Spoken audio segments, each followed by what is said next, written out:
भगवान कह रहे हैं ये योग ना तो अधिक खाने वाले को और ना बिल्कुल ना खाने वाले को तथा ना अधिक सोने वाले को और ना बिल्कुल ना सोने वाले को ये योग सिद्ध नहीं होता। भगवत प्राप्ति करनी है तो भगवान कह रहे हैं नात्यस न तस्तु योगोस्ति न चैकांत मनस्नतः न चाति स्वप्नशीलस्य जागृतो नैव चार्जुन। नात्यस न तस्तु अधिक खाने वाला, अधिक खाने वाला का तात्पर्य है कि जैसे हमारा काम चल सकता है 2 रोटी से, हम 8 रोटी पाते हैं, 6 रोटी बेकार पाते हो, और ये तुम्हारे भजन में बहुत बाधक होगी। भोजन बहुत अल्प होना चाहिए, और सच्चा भजन करोगे तो हो ही जाएगा, अपने आप हो जाएगा। सच्चा भजन जब जिस समय शुरू होगा तुम्हारी लगन लग जाएगी तो नहीं खान पान ते भाव है। जिस दिन से ये सुना था कि 400 ग्राम अन्न से साधक का जीवन चल सकता है अच्छा स्वस्थ, उस दिन से इस बात पर घृणा हो गई कि इससे ज्यादा पाना बोझा बढ़ाना, प्रकृति की वस्तु का परिग्रह करना है, क्यों ज्यादा भरो पेट में। जितने से काम चल जाता है हमारे जीवन का, जब हमें पता चल गया कि 400 ग्राम अन्न से हम पूर्ण स्वस्थ रह सकते हैं, तो ना 400 ग्राम सही तो 800 ग्राम सही, 2 टाइम में सही, पर अल्पाहार। भगवान कह रहे नात्यस नस्तस्तु योगोस्ति, अधिक खाने वाले को योग सिद्ध नहीं होता।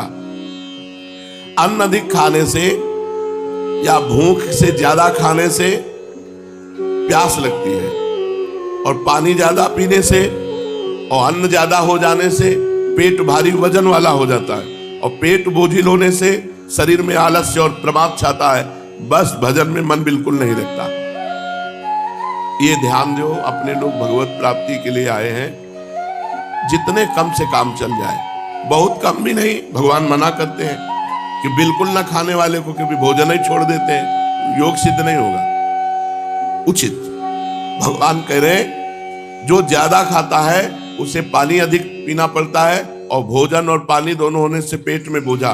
भोजन इतना पाना चाहिए कि ऐसा लगे ही नहीं कि हमने पाया है, बस इतना भोजन पाना चाहिए, 1 रोटी 2 रोटी 2.5 रोटी। 18 घंटे पद्मासन में बैठते थे उड़िया बाबा, और 1 कवल अन्न पाते थे।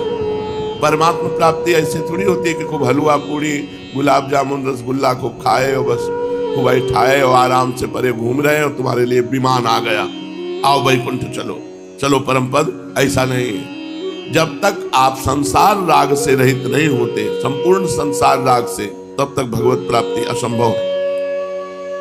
जो अधिक भोजन कर लेता है उससे साधन भजन जप ध्यान ये हो ही नहीं सकता, नहीं हो सकता, पक्की बात है। वो भोजन पचाने में सारी ऊर्जा शक्ति लग जाती है और बार बार मन पेट की बोझा में जाता है।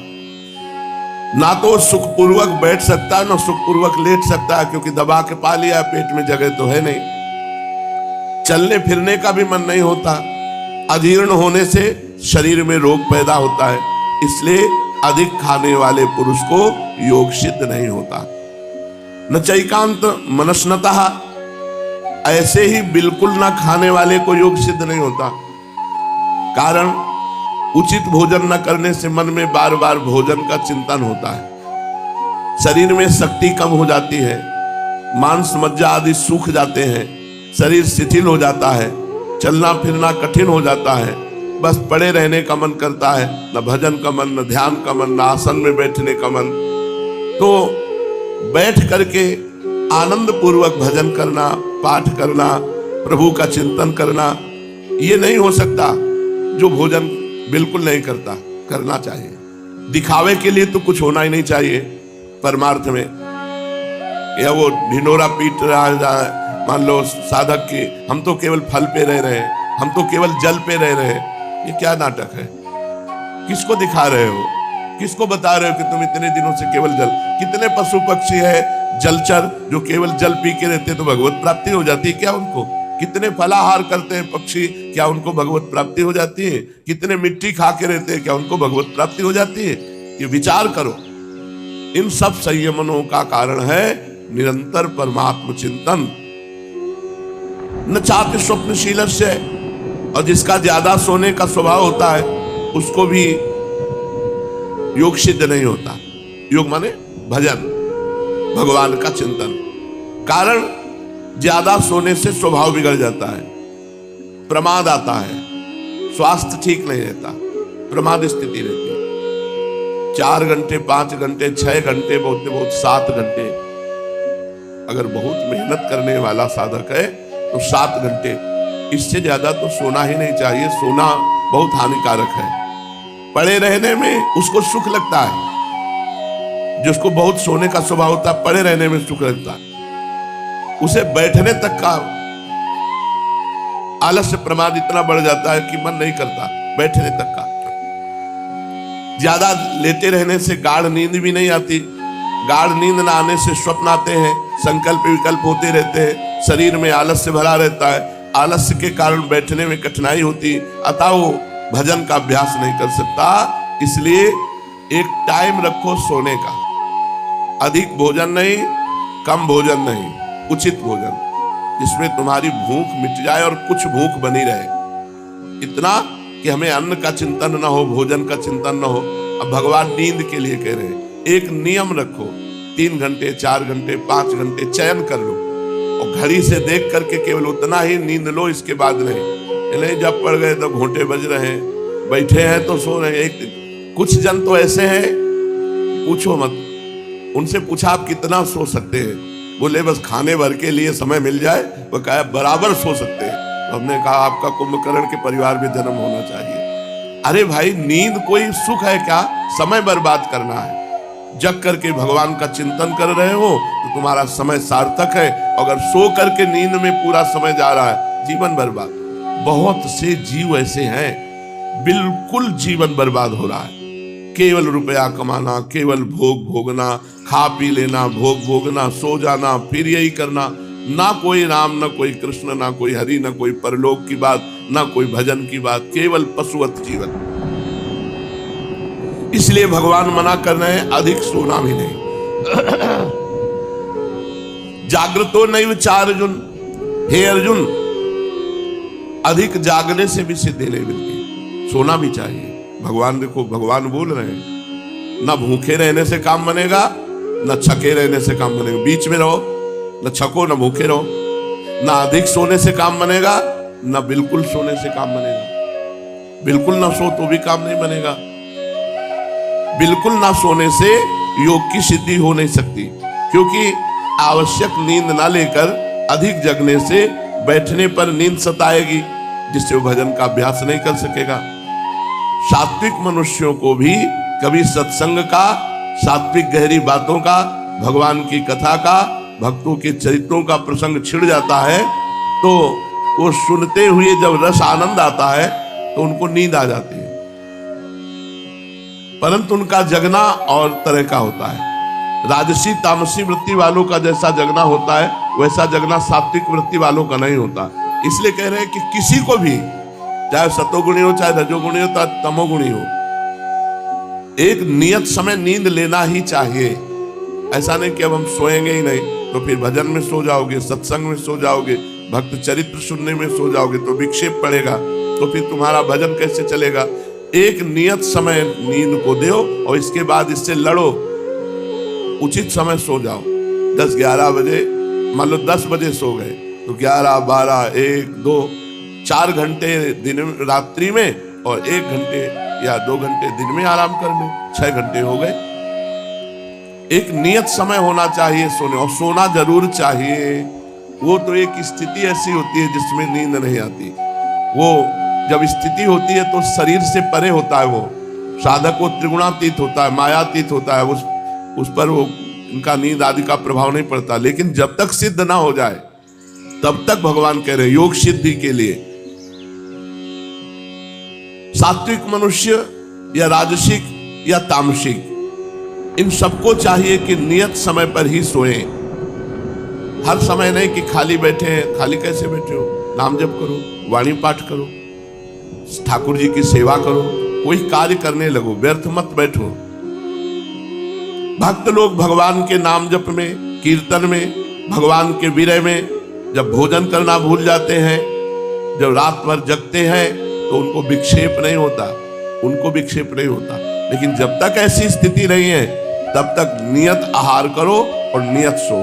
युक्ताहार विहारस्य युक्त चेष्टस्य कर्मसु युक्त स्वप्नावबोधस्य योगो भवति दुःखः। दुखों का नाश करने वाला योग तो यथा योग्य आहार और विहार करने वाले का, कर्मों में यथा योग्य चेष्टा करने वाले का तथा यथा योग्य सोने और जागने वाले का ही सिद्ध होता है। भगवान कह रहे हैं युक्ताहार विहारस्य, भोजन सत्य और न्याय पूर्वक कर्म से कमाया हुआ धन होना चाहिए। जो भोजन गृहस्थ धर्म में पाया जाए वो सत्य की कमाई का हो, धर्म की कमाई का हो, सात्विक हो और अपवित्र न हो। सतोगुणी पुरुष ही भजन करता है। सात्विक भोजन होना चाहिए। रोटी, दाल, सब्जी, खीर और पकवान भी ये सब सात्विक के अंतर्गत आते हैं। प्रभु को भोग लगाकर थोड़ा पाओ। अब ये थोड़े शब्द में अपने को देख लो। भोजन को सुधारो, भोजन को सुधारो। भोजन सुधर गया तो मन सुधर जाएगा। जैसा खाओ अन्न वैसा बने मन। भोजन सुधारो। ये जो भजन करने की वृत्ति है इसमें बाजारू चीजें बिल्कुल नहीं होनी चाहिए। भोजन में जितना आप बाजार के पदार्थों से, बने हुए पदार्थों से, तले हुए पदार्थों से बच जाएंगे उतने बढ़िया भजन आपका होगा। सात्विक आहार, बाजार में क्या समझते हो? चाहे जहां जो वस्तुएं बनती हो उनमें कोई पवित्रता का प्रमाण नहीं है और अपवित्र भोजन पाकर भजन करोगे, हमारी तो समझ में नहीं आता। भगवान की कृपा से देहात में पैदा हुए तो आज तक ये पिज्जा, बर्गर और ये सैंडविच इनका तो कोई मतलब है समझ में नहीं आया। मतलब समझ में आता है 1 किलो माठा और 2-4 रोटी उसमें मिक्स करके बढ़िया खाओ, या तो आधा कटोरी दाल हो गई, 4 रोटी हो गई और शाम के आधा लीटर दूध हो गया, पर्याप्त हो गई। दाल अच्छी या सब्जी एक अच्छी बन जाए, बस उसी से 2 रोटी 4 रोटी पालो हो गया। थोड़ा मीठा ले लो, एक कवल मीठा ले लो, जिससे तुम्हारे शरीर की शुगर भी पर्याप्त बनी रहे। अब 1 कवल से तो मतलब नहीं है, अधिक मीठा पाओगे दबा के लड्डू पूड़ी तो फिर भजन नहीं होगा। क्या है, 6 घंटे बाद मल बन गया, चाहे जो कुछ खाओ। ये चीजें तो पानी ही नहीं चाहिए, बाजार की चीजें नहीं पानी चाहिए। तुम्हारे मन को काम क्रोध आदि की तरफ ये प्रेरित करेंगे, इनको मत खाओ। ये जहर है, जहर है हम भगवत भाव के लिए। जैसे बाहरी चीजें बनी हुई पाओगे तो ये जहर का मतलब ये विषय वासना बढ़ाएंगी। जो विषय वासना बढ़ाए वो साधक को मार दे तो जहर तो हुआ। साधक की सतोगुणी भावना मर गई तो जहर ही तो हुआ। तो युक्ताहार विहार से गृहस्थ का साधक को चाहिए कि सत्य और धर्म की कमाई से अपना उदर पोषण करे। भोजन सात्विक हो, अपवित्र ना हो। अब बाजार का हर भोजन अपवित्र मिलेगा। वो नहा धो के चंदन तिलक लगा के भगवान नाम जप करते हुए बनाते हैं क्या? अरे उनके बनाने की प्रक्रिया देख लो, अलग अलग प्रकार के हैं।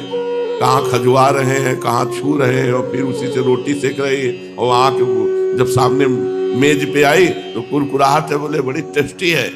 उनको मजा भी तभी आता है गंदगी वाला। 5 दिन की उबली हुई दाल रखी, तुरंत फ्राई करके दिया, क्या बात है। और घर में उबाल के खाने में तुम्हारे आचरण ठीक हो जाएंगे, भाव ठीक हो जाएगा, भजन बनेगा। वो नहीं समझ में आता। कितने लोग तो ये बड़ा गर्व मानते हैं कि हम तो हफ्ता 10 दिन में कभी घर में पाते नहीं, होटलों में ही पाते हैं, क्योंकि बुद्धि भ्रष्ट है इसलिए होटलों में पाते हैं। होटलों का अच्छा लगना बुद्धि भ्रष्ट होना है।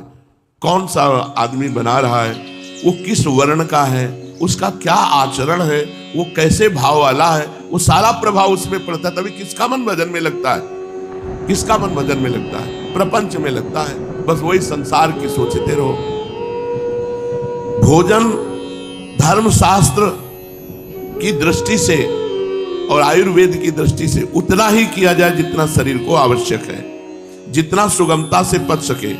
भोजन शरीर के अनुकूल हो और हल्का हो और खुराक में कम हो। ये बार बार परोसने वाला तो साधक के लिए ठीक नहीं। साधक को एक बार परोसवाना चाहिए। हाँ, इतनी दाल, इतनी सब्जी, हाँ 1 गुलाब जामुन, 4 पूड़ी रख दो, बस जा, अब हमसे कोई मतलब नहीं। और पूरा चाट कर पत्तल और सब पाले। एक भी दाना अन्न का नहीं रहना चाहिए। ऐसे भोजन पाना चाहिए। संत जन तो मान लो अगर रज के पात्र में पाते हैं तो थोड़ा पानी डाल के धोकर उसको भी पी गए। भगवत स्वरूप भगवत प्रसाद। एक बार पर अब गरम गरम पूड़ी निकलती चली आ रही, पाना है हमें 2 पा गए 10, अब हो गया, बस उसी में टहल रहे, शरीर फूलता चला जा रहा है। फायदा क्या हुआ? क्या हुआ? लकड़ी ज्यादा लगेगी जलाने में, और क्या है। होश में रहो, मरना है। तुम शरीर नहीं हो, तुम भगवान के दिव्य अंश हो। इस शरीर को उतना ही भोजन दो जितने से तुम्हारा भजन बन जाए, तुम्हारी साधना बन जाए। भगवान कह रहे हैं युक्ताहार विहार से, युक्त भोजन करने वाला। और ये ज्यादा घूमने फिरने वालों को भी योग सिद्ध नहीं होता। स्वास्थ्य के लिए जितना हितकर है उतना घूम लिया, थोड़ा व्यायाम कर लिया, योगासन कर लिए, और बस बैठ करके खूब नाम जप किए। ज्यादा घूमना फिरना भी ठीक रहे। युक्त चेष्टस्य कर्मसु, अपने वर्ण आश्रम के अनुकूल जैसा देश काल परिस्थिति आदि प्राप्त हो जाए उसके अनुसार शरीर निर्वाह के लिए कर्म किए जाए। अपनी शक्ति के अनुसार कुटुंबियों की एवं समाज की हित बुद्धि से सेवा की जाए। परिस्थिति के अनुसार जो शास्त्र विहित कर्तव्य कर्म सामने आ जाए उसको बड़ी प्रसन्नता पूर्वक किया जाए। इस प्रकार जिसकी कर्मों में यथोचित चेष्टा है उसका नाम है युक्त चेष्टसु। युक्त स्वप्नावबोधस्य, सोना इतनी मात्रा में हो जिससे जागने के बाद फिर जब तक सोने का समय ना आवे तो निद्रा नहीं आनी चाहिए। ये निद्रा बहुत दुश्मन है, इससे लड़ो। जहां माला उठाए थोड़ी देर के बाद माला छूट गया, सो गए। आसनों में जरूर बैठना चाहिए साधकों को, चाहे भक्ति मार्ग के हो चाहे ज्ञान मार्ग के हो। आसन में बैठने से हमारे समस्त रोग नष्ट होते हैं, इंद्रियां बस में होती हैं। भजन कर, ये हमारा शुरू का अभ्यास था। आसन हमारा आहार था, भोजन मिले न मिले पद्मासन में बैठना ये हमारा एक नशा था। अब भी शुरू करते हैं तो अब वो तो नहीं है कि 6 घंटे 8 घंटे आसनों में बैठ जाए, इतनी दमें नहीं रह गई। लेकिन हम चाहते हैं कि साधक थोड़ी देर तो आसन में बैठे, सेवा आदि करके अपना समय ऐसा निकालो, कुछ समय आसन में बैठना, भगवान नाम जप करना, मंत्र जप करना। सोना इतनी मात्रा में होना चाहिए जिससे जगने के समय, जगने के बाद जब तक सोने का समय ना आवे तब तक नींद ना आवे।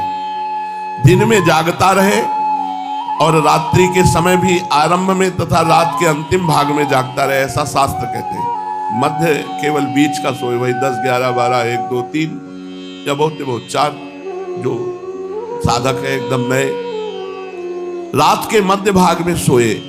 इसमें भी रात में ज्यादा देर तक जागने से सवेरे जल्दी नींद नहीं खुलेगी, अतः जल्दी सोए और जल्दी जागे। तात्पर्य है कि सोने और जागने से स्वास्थ्य में बाधा न पड़े, योग में विघ्न ना आ जाए, ऐसा यथोचित सोना और जागना चाहिए। युक्त स्वप्न से कहकर निद्रावस्था को ही यथोचित कह देते हैं। योगी को चाहिए, साधक को चाहिए कि उसकी साधना में बाधा ना पड़े, बस इतना सो ले और वो अपना तय करे कि कितने घंटे सोने पर हमें बाधा नहीं पड़ेगी। और नियत सोना और नियत समय बैठना और नियत समय अपनी पूरी दिनचर्या राइट टाइम होनी चाहिए। ये नहीं होने के कि आज 4 घंटे आसन में बैठ गए फिर 4 दिन आसन में नहीं बैठे तो बीमारी पक्की। और जो साधन में चले तो ब्रह्मचर्य से रहे, नहीं तो पक्का दुर्दशा हो जाएगी। अगर आसनों में बैठने का अभ्यास करे, प्राणायाम करे, इसमें करे और मनमानी आचरण करे तो फिर भयानक रोग प्रकट हो जाएगी, फिर चलने लायक नहीं रहेगा। इसलिए युक्ताहार विहार से भगवान ने कहा युक्त कर्म की चेष्टा करे, युक्त स्वप्नावबोध से युक्त समय सोए। जिसके लिए मानव जन्म मिला है उस काम को पूरा कर लो, ये खास बात है। सोना जगना खाना पीना उतना जिसके लिए मानव जन्म मिला है। मानव जन्म किसके लिए मिला है? भगवत प्राप्ति के लिए। भगवान में मन लग जाए, निरंतर भजन बन जाए, संसार में कोई अपना ना रह जाए, इसके लिए मानव जन्म मिला है। संसार में कोई अपना ना रह जाए, एकमात्र मैं भगवान का, भगवान मेरे। इसी का नाम भगवान कह रहे हैं योग सिद्धि। यही योग सिद्धि है। हमारे पास 24 घंटे हैं, हमारे सामने 4 काम हैं। आहार विहार अर्थात भोजन करना, घूमना फिरना, शारीरिक आवश्यक क्रियाएं। दूसरा कर्म, खेती व्यापार, नौकरी, जीविका, और ठाकुर सेवा। तीसरा सोना। चौथा जागृत होकर भगवत प्राप्ति के लिए साधना, जप, ध्यान, साधन, भजन, कथा, कीर्तन करना। अगर हम इनको 4 को 6-6 घंटे में बांट लें कि भोजन के लिए, घूमना फिरना और जितने भी कर्म हैं, व्यापार, नौकरी, ये सब 6 दूनी 12 घंटे इनको दे दो। 12 घंटे में तुम खाओ पियो, घूमो फिरो और अपने सांसारिक व्यापार, नौकरी, एक कर्म करो। 8 घंटे की नौकरी होती है। 12 घंटे तो गए, चलो इधर।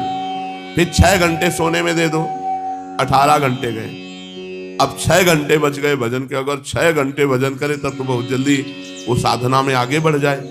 लेकिन लोग समय बर्बाद करते रहते हैं। हम तो गृहस्थी है, हमको तो गृहस्थी 24 घंटे प्रपंच करने के लिए समय है, भजन करने के लिए समय नहीं। जिसका अंतःकरण शांत है, शांत, मान अपमान, सुख दुख, लाभ हानि, किसी भी परिस्थिति में प्रभु का चिंतन नहीं छूटा, वो शांत है। कोई हृदय में हलचल नहीं हुई, वो शांत है। प्रशांत आत्मा, विगत भीन, किंचन मात्र कोई भय नहीं, न संसार से, न मृत्यु से, न रोग से, न दुख से, कोई भय नहीं। ब्रह्मचार्य व्रते स्थिता, जो ब्रह्मचर्य व्रत का धारण करता है, जिसका अंतःकरण शांत है, जो भय रहित है, जो ब्रह्मचारी व्रत को धारण करता है और जो मना संयम में मत चित्तो, अपने मन को संयमन करके सदैव मेरा चिंतन करता रहता है और आसीत मत परह, युक्त आसीत मत परह, जो सदैव मेरे परायण रहता है। भगवान के आश्रित होकर मन को निरंतर भगवान में लगाते हुए भय रहित, शांत अंतःकरण और ब्रह्मचारी व्रत में स्थित जो है वो भगवत प्राप्ति कर सकता है।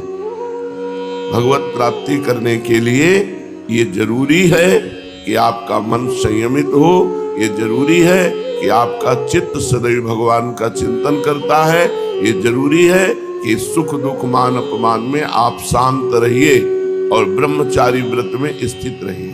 ब्रह्मचर्य व्रत अमृत व्रत है। ये केवल जनेन्द्रीय के ही ब्रह्मचर्य को ब्रह्मचर्य नहीं कहते, हर इंद्रिय के ब्रह्मचर्य को ब्रह्मचर्य कहते हैं। अब आगे भगवान कह रहे हैं, युञ्जान्नेवं सदात्मानं योगी नियत मानसः शांतिम निर्वाण परमां मत संस्थामधिगच्छति। युञ्जन्नेवं सदात्मानं योगी नियत मानसः। खास बात है नियत मानसः। नियत मानसः जिसने मन को बस में कर लिया है। योग वासिष्ठ में लिखा हुआ है, हिमालय को उठा लेना सहज है, तूफान को रोक लेना सहज है, लेकिन मन को रोक लेना सहज नहीं। मन बड़ा चंचल है। जब हठीले स्वभाव में आकर के जैसा चाहता है वैसा करवा लेता है, तो फिर भगवान यहाँ ऐसा कठिन काम क्यों कह रहे हैं कि आप अपने मना संयम में मत चित्तो, योगी नियत मानसः, आप अपने मन को संयमन में लाइए। जब इतना कठिन है तो कैसे हो सकता है? तो महाबलशाली है नाम। जब हम भगवान का नाम निरंतर जप करते हैं तो हमें भागवतिक बल जागृत होता है। हम भागवतिक बल से मन को रोक सकते हैं, अपने बल से नहीं। जैसे श्री रूपलाल गोस्वामी जी कहते, मेरे बल श्री वृंदावन रानी।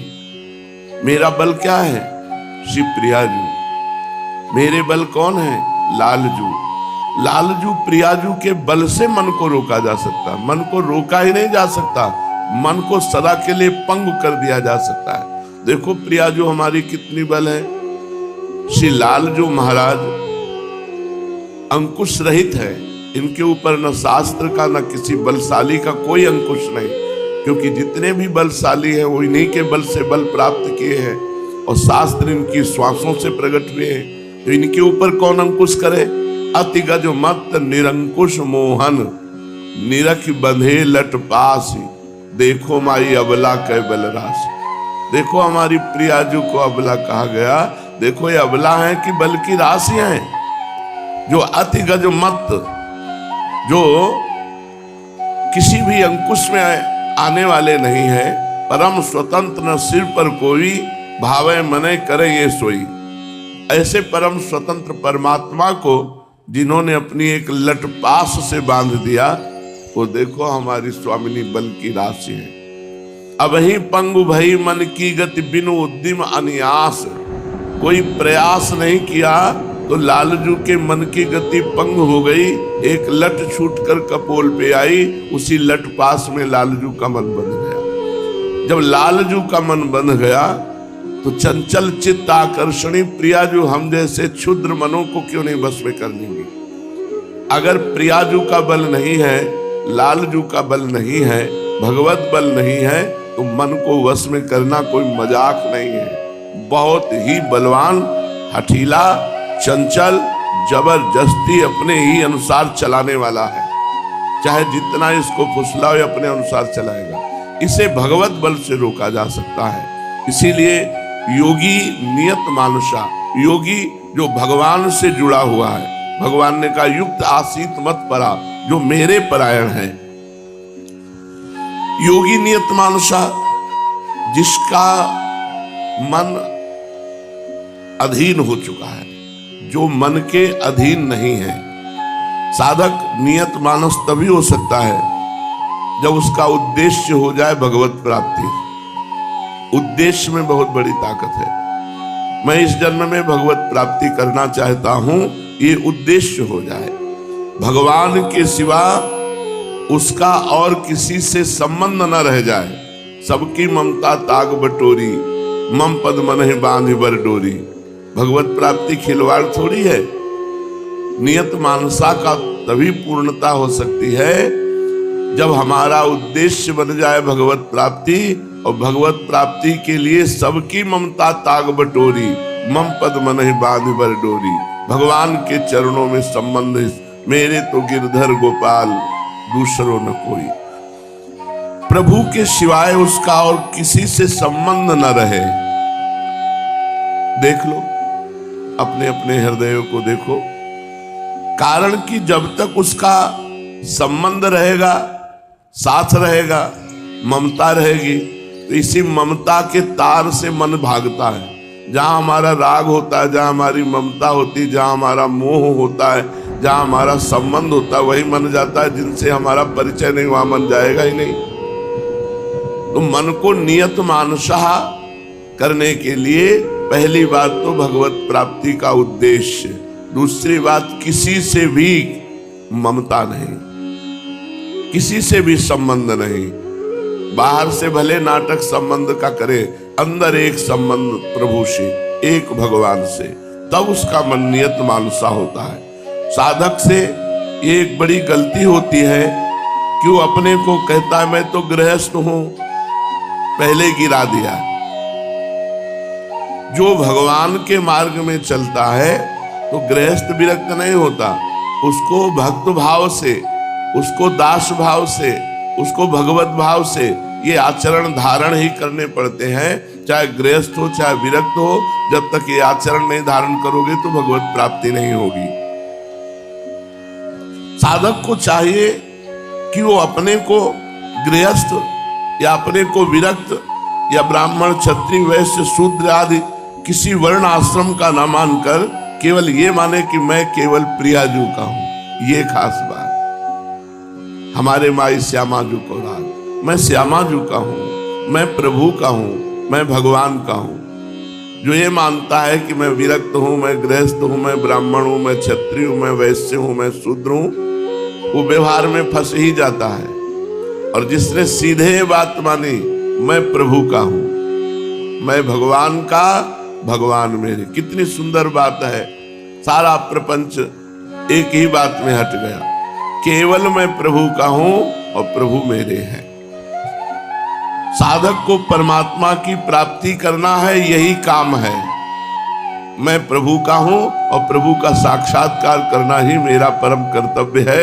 वो चाहे गृहस्थ हो, चाहे विरक्त हो, चाहे ब्राह्मण हो, चाहे क्षत्रिय हो, चाहे वैश्य हो, चाहे शूद्र हो। ना तो मेरे को कोई सांसारिक काम बनवाना है भगवान से, वो प्रारब्ध के अनुसार सुख दुख मिलता रहेगा, और न कोई रिद्धि सिद्धि प्राप्त करनी है।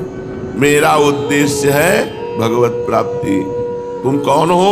मैं भगवान का हूं, भगवान मेरे हैं। मेरा उद्देश्य केवल भगवत प्राप्ति है, न सांसारिक कामनाओं की पूर्ति है, न रिद्धि सिद्धि परलोक की चाह है। इस प्रकार जब अहमता का परिवर्तन होता है तो मन वश में हो जाता है। यह है मन को वश में करने का उपाय। मैं भगवान का, भगवान मेरे को कोई भगवान से सांसारिक वस्तु की चाह नहीं, कोई परिस्थिति का परिवर्तन नहीं, कोई रिद्धि सिद्धि नहीं, केवल भगवान चाहिए। भगवान जिसका ये लक्ष्य होता है उसका मन उसके वश में हो जाता है, क्योंकि जहां अहमता होती है वहां ही अंतःकरण और बहिकरण स्वाभाविक लग जाता है। जहां हमारा अहम जुड़ता है, ये मेरे अमुक, ये मेरे अमुक, ये मेरा, वहीं वहीं मन भागता है। और अगर अहम जुड़ गया मैं भगवान का, भगवान मेरे, प्रभु मेरे, तो प्रभु में ही बार बार मन जाएगा, क्योंकि जहां अपनापन है वही मन जाता है। युंजन एवं सदात्मानम,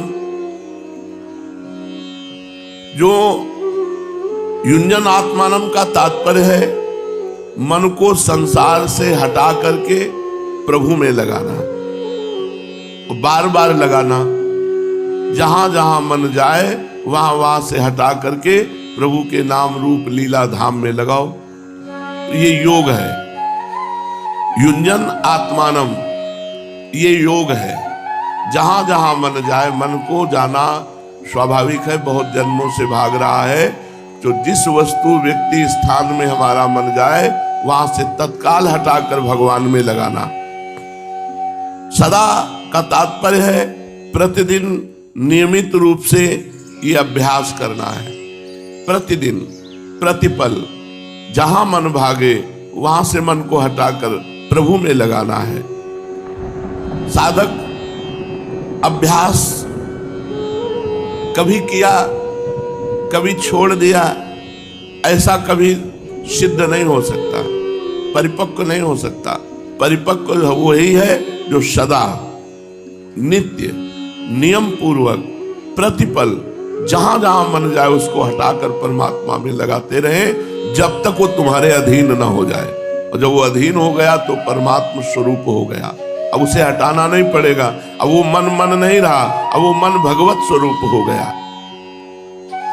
इसका तात्पर्य यह है कि प्रभु की प्राप्ति का लक्ष्य और एकांत में या व्यवहार में जहां भी रहे भगवत स्मरण। क्रियाएं हो रही है लेकिन अंदर ही अंदर भगवत स्मरण, तो वो युंजन एवं सदात्मानम। शांतिम निर्वाण परमाम मत संस्था मदिगच्छति। भगवान में जो स्थिति है जिसको प्राप्त होने पर कुछ भी प्राप्त करना बाकी नहीं रहता, उसको निर्वाण परमाम शांति कहते हैं। वही परम शांति है। जो उपासक प्रशांत मनसा है, भय रहित है, ब्रह्मचारी व्रत में स्थित है, मन को अधीन करके निरंतर प्रभु का चिंतन करते हुए प्रभु के परायण है, जो बार बार अपने मन को जहां जहां जाता है वहां से हटाकर प्रभु में लगा करके मन को अधीन कर लिया। वृंदावन की पवित्र भूमि पर एक छोटी सी बस्ती थी, जहां हर प्राणी के हृदय में श्री कृष्ण की भक्ति समाई हुई थी। वहां के निवासी दिन का आरंभ श्री राधे नाम के उच्चारण से करते थे और रात्रि को कृष्ण कथा सुनते सुनते निद्रा को प्राप्त होते थे। उसी बस्ती में एक वृद्ध साधु रहा करते थे, जिनका नाम था ब्रजदास। उन्होंने जीवन भर भगवान के नाम का स्मरण किया था, परंतु अभी तक उन्हें वह अनुभूति नहीं हुई थी जिसकी उन्हें प्रतीक्षा थी, प्रत्यक्ष भगवत साक्षात्कार की।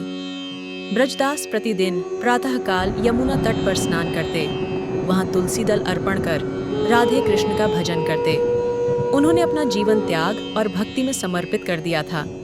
उनके पास न धन था, न कोई सांसारिक वस्तु, पर उनका मन हमेशा एक ही प्रश्न में उलझा रहता, क्या मैं कभी ठाकुर जी के दर्शन कर पाऊंगा? एक दिन जब आषाढ़ मास की वर्षा हो रही थी, वृंदावन की गलियों में एक छोटी सी कन्या आई। वह भीग रही थी, वस्त्र मैले थे, पैरों में चप्पल नहीं, पर उसकी आंखों में असीम शांति और गहराई थी। वह सीधी ब्रजदास की कुटिया पर पहुंची और बोली, बाबा, मुझे भूख लगी है, कुछ मिलेगा? ब्रजदास ने अपने झोले में देखा, वहां बस 2 सूखी रोटियां थीं जो वह रात्रि को खाने के लिए रखे थे। उन्होंने वह दोनों रोटियां उस कन्या को दे दी और बोले, बेटी, बस यही है मेरे पास, इसे खा ले। कन्या ने मुस्कुराकर वह रोटियां ली और वहीं बैठकर खाने लगी। फिर उसने ब्रजदास की आंखों में देखा और बोली, तुमने जो दिया वह संसार का सबसे अमूल्य भोजन था। तुमने बिना किसी स्वार्थ के मुझे अन्न दिया। अब बताओ बाबा, तुम्हें क्या चाहिए? ब्रजदास थोड़े आश्चर्यचकित हुए, फिर धीरे से बोले, बस एक ही इच्छा है, भगवान के दर्शन। मैंने जीवन भर नाम जपा है, पर अभी तक उन्होंने कभी मेरे सामने प्रकट नहीं हुए। कन्या ने कुछ पल मौन रहकर कहा, जिसे तुम बाहर ढूंढ रहे हो वह भीतर है। आज रात्रि ध्यान लगाओ, वे स्वयं आएंगे। ये कहकर वह कन्या चली गई और ब्रजदास उसे जाते हुए देखते रह गए। उस रात उन्होंने वैसा ही किया। उन्होंने अपनी कुटिया में दीप जलाया, मन को शांत किया और भगवान के नाम का जप करते हुए ध्यान में लीन हो गए। रात्रि के अंतिम पहर में जब चारों ओर सन्नाटा था, तभी ब्रजदास को लगा जैसे कुटिया के भीतर कोई दिव्य प्रकाश फैल रहा हो। उन्होंने आंखें खोलीं और देखा, सामने श्री कृष्ण स्वयं खड़े हैं, पीतांबर वस्त्रों में, हाथ में बांसुरी और अधरों पर मधुर मुस्कान। उनके साथ श्री राधा थीं, जिनकी छवि इतनी तेजस्वी थी कि ब्रजदास के आंसू बह निकले। प्रभु, वे कांपती हुई आवाज में बोले, क्या यह स्वप्न है या आप साक्षात पधारे हैं? कृष्ण मुस्कुराते हुए बोले, ब्रजदास, जब तुमने उस कन्या को रोटियां दी तब तुमने मुझे ही अर्पित किया। मैं उसी रूप में तुम्हारी परीक्षा लेने आया था। अब तुम्हारा तप पूर्ण हुआ। ब्रजदास उनके चरणों में गिर पड़े। उनके नेत्रों से अश्रुधारा बह रही थी। उन्हें वह मिल गया था जिसकी उन्हें सदियों से अभिलाषा थी, भगवत साक्षात्कार। उसके बाद ब्रजदास में एक विशेष परिवर्तन आ गया। वे अब कम बोलते, अधिक मुस्कुराते और उनके चेहरे पर एक अलौकिक तेज दिखने लगा। गांव वाले कहते, ब्रजदास अब स्वयं चलती फिरती कथा हो गए हैं। उनके पास बैठो तो लगता है जैसे हर शब्द से भगवान झलकते हैं। एक दिन ब्रजदास ने सबको बुलाकर कहा, अब मेरा समय पूरा हो चला है। मैं अब उसी के पास जा रहा हूँ जहाँ से आया था। सब रोने लगे, पर ब्रजदास मुस्कुराए।